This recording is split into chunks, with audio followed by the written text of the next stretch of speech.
pala ako ng itlog guys. So gusto ko kasi hard boil. Habang hinihintay ko pa yung kanin. So dito tayo. Ayan, magsalang na tayo ng kanin. So dito tayo. Ayan pala guys, yun lang pala ang natira kong yung para bigas namin. Yung konsumo. So punta tayo sa labas guys. So, ang ganda kasi malamig-lamig siya. Nagpa-fog kaya dito. Bihira lang kasi dito may fog. Kasi kagabi, 2 days na kasi umuulan-ulan. Ilang araw na mainit. Tapos ngayon ay malamig na siya. I like this weather. So, ito guys. Ayan. Pag-fog siya. Ay, kasama ko pala si Onyok. Yung isang aso namin kasi yung dalawa nawala na nasagasaan kasi yung isa saka yung isa ay ganun din. So iyon na lang ang natira, ang pick namin na aso, pero mabait yan. So ito pala guys yung yung pagkatapos ng tanim kong mga mani at saka yung mga kamote. So ayan guys, halo-halo yung tinatanim ko. Ayan, kasi sayang naman lagi akong nagpapalinis dito tapos wala man lang akong walang income. Ano ba yun, walang matapala. Lagi na lang nagpapalinis halos every month. So ito guys, tinira namin itong saluyot. Tapos may mga ibang tanim, halo-halo ang tinatanim ko. Tsaka medyo busy na rin kasi bumalik tayo dun sa tindahan. Ayan, may mga tanglad. Ayan, may pinya. Tagal pala mamunga yung pinya. Ayan, tinataniman ko ng tanglad kisa naman wala. Tsaka may mga kunting mani pa siya guys nandyan. So, tatanggalin ko rin yan pag medyo may may bunga na. Ayan, ito yung yung marang. Subukan ko lang na dyan itanim. Ayan. Tapos doon kasi mayroon akong isang puno ng lansunes. Ayun na doon. Doon sa kwarto ko. Gusto ko sanang putulin kaso sayang. Pero hindi pa yan namumunga guys. So may isang piraso tayo ngayon ng papaya at isang pirasong okra. Marami akong tinatanim dito na okra. Kaso lang hindi ko kasi siya maalagaan. Tapos may mga manok kasi maraming mga manok dito. Gumagala-gala. Ayun, umalis na sila. Ayun, nila yung mga pananim ko. At kaya halo-halo na lang tinanim ko dito banda. Tinaniman ko na ng ganito mga bulaklak kasi lang ito, tumutubo lang naman ito. Yan, tsaka madali siyang palaguin kesa naman walang dito, walang halaman or walang bulaklak. So ito din guys, dito meron tayong isang puno din na sili. Ngayon diba ang daming bunga. Meron din sana akong sili na violet ang kulay niya, pero ayan, maraming aphids. Tapos noong nilagyan ko kasi siya ng tubig na merong kunting sabon, parang yung dahon niya, parang namamatay-matay siya. Tsaka bumalik naman yung aphids kaya hinahayaan ko na doon sa harap ko ng bahay. So ito ang kaganapan dito ngayon guys. Hindi pa kami nakapag-start dito banda ng taniman ng palay, sa pagtatanim ng palay, dahil ang schedule ay nandoon pa sa kabilang zona. So ayan, dyan ang area guys, yung saan kami noong nakaraan ay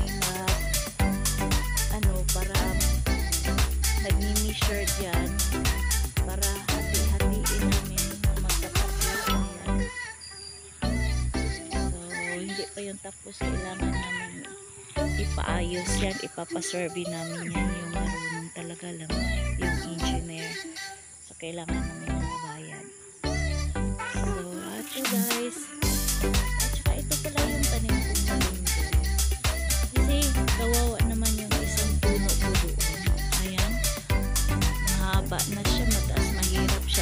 natin.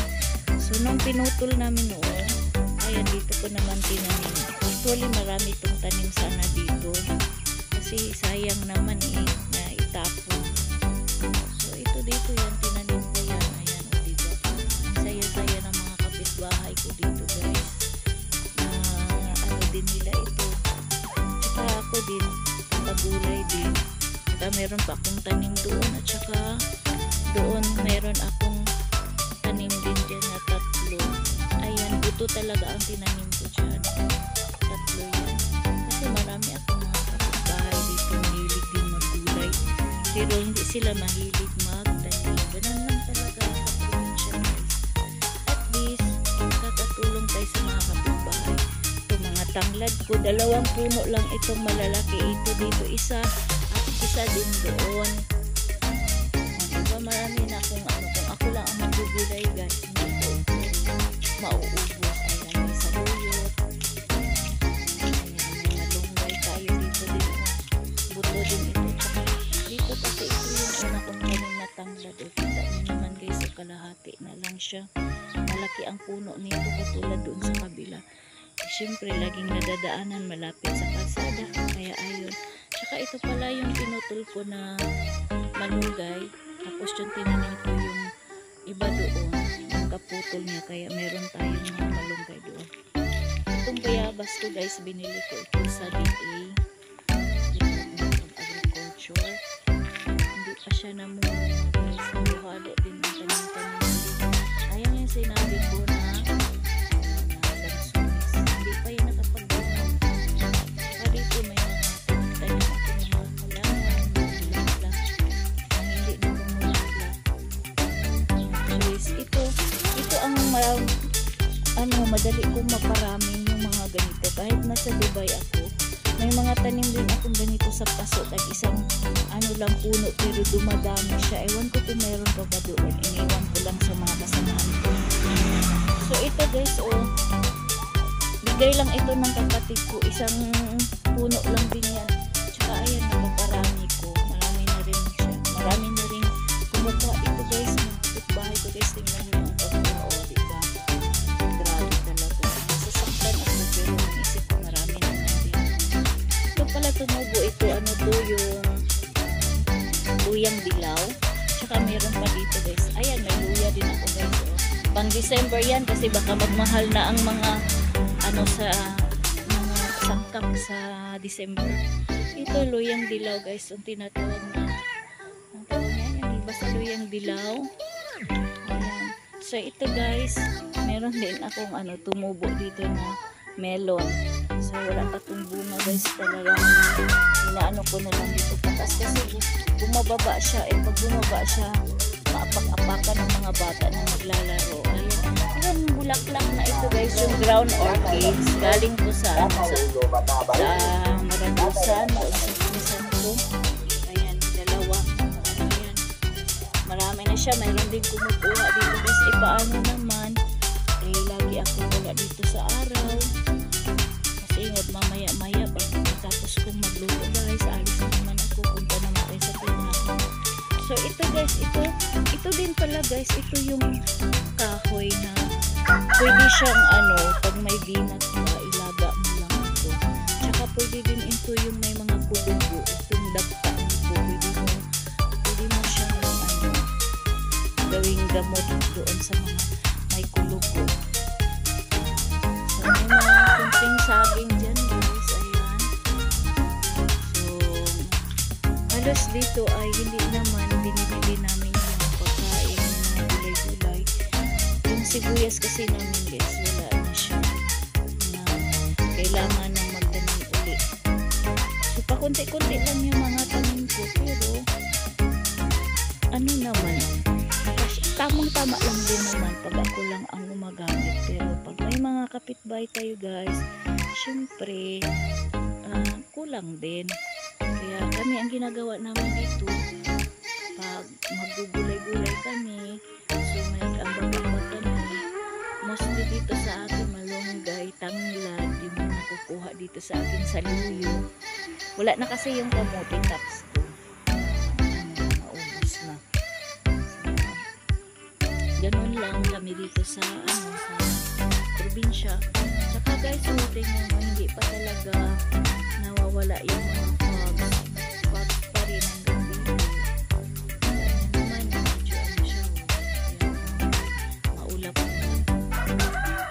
So hanggang dito na lang muna guys yung update ko for today. So sa mga hindi pa nakapag-subscribe dyan, subscribe na kayo. Ag-Ag TV, paki-like and share and comment na lang po para ma-update kayo. Sana lagi kayong sumusuporta. So maraming salamat.